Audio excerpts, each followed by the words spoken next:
Hey everyone, so as usual, government never learns its lesson. The agricultural department has apparently forced a farmer to dump cherries on the ground and let them rot. This is their attempt at reducing the supply and increasing the price of cherries. Higher prices of cherries could very well help some farmers, but this is yet another classic case of unintended consequences. Or that's at least what it usually is, but in this case it might actually just be intended consequences. And those consequences are you paying more money for cherries and good viable crops being destroyed. So government comes in and forces someone to destroy a useful product in demand in order to help out a few people. Meanwhile, everyone else has to take a hit. And why do this?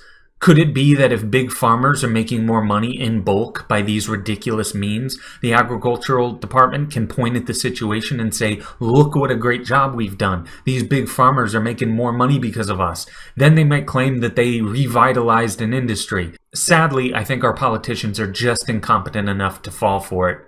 And by the way, why dump the cherries on the ground? How about just dumping them on the heads of the small-time farmer? Do you think that the small-time farmer is the one being approached with large checks from the government to sit at home and do nothing?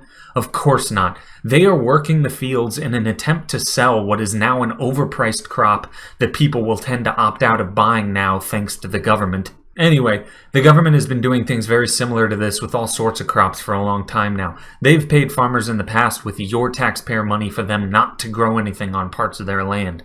Again, this decreases supply and increases prices. Government has managed to hit two birds and your wallet with one stone. Actually quite impressive in a twisted way, if you ask me.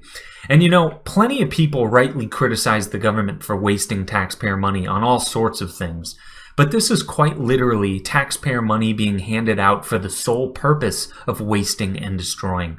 Wasted taxpayer money may be subjective to some, but how can anyone argue that the direct payment from the government for the expressed goal of snuffing out a good product is anything but waste?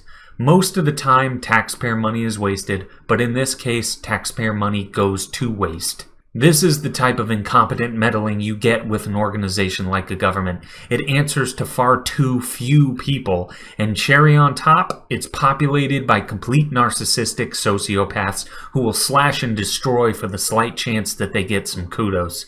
Thanks, and so long.